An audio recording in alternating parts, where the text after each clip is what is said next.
రైతులకు న్యాయం చేయాలని డిమాండ్ చేస్తూ వ్యవసాయ శాఖ మంత్రి క్యాంపు కార్యాలయాన్ని సిపిఐఎంఎల్ న్యూ డెమోక్రసీ నాయకులు ముట్టడించారు. మిర్చి మార్కెట్లో జరుగుతున్న దళారుల దందాను కట్టడి చేయాలని, రైతన్నకు మద్దతు ధర ఇచ్చి న్యాయం చేయాలనే డిమాండ్తో నిన్న సిపిఐఎంఎల్ న్యూ డెమోక్రసీ ఆధ్వర్యంలో నిరసన చేశారు.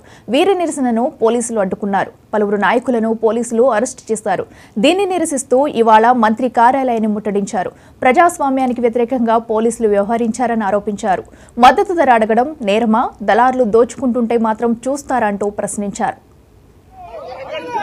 సిపిఐఎంఎల్ న్యూ డెమోక్రసీ అలాగే అఖిల భారత రైతు కూలీ సంఘం ఆధ్వర్యంలో ఖమ్మం మార్కెట్లో జరుగుతున్నటువంటి ఒక దోపిడీ ఏదైతే ఉన్నదో ఆ దోపిడీని అరికట్టాలని ముఖ్యంగా నిన్న జెండా పాట 28,000కు పైగా జెండా పాట పాడటం అనేటువంటి జరిగింది.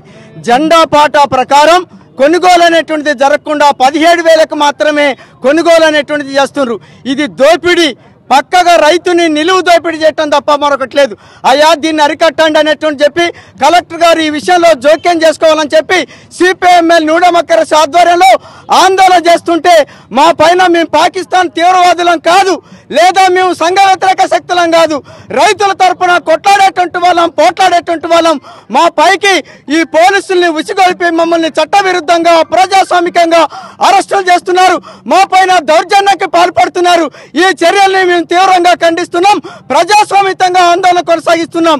ఈ ఆందోళన రేపటి నుంచి తీవ్రతరం చేస్తామని చెప్పి ఈ సందర్భంగా ప్రకటిస్తున్నాం.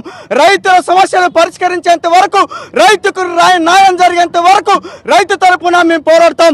రక్తమైనా చిందిస్తాం, ప్రాణాలైనా అర్పిస్తాం, రైతుల తరపున పోరాడి తీరుతామని చెప్పి ఈ సందర్భంగా ప్రకటించడం జరిగింది. సిపిఐఎంఎల్ న్యూ డెమోక్రసీ అలాగే అఖిల భారత రైతు కూలీ సంఘం ఆధ్వర్యంలో ఖమ్మం మార్కెట్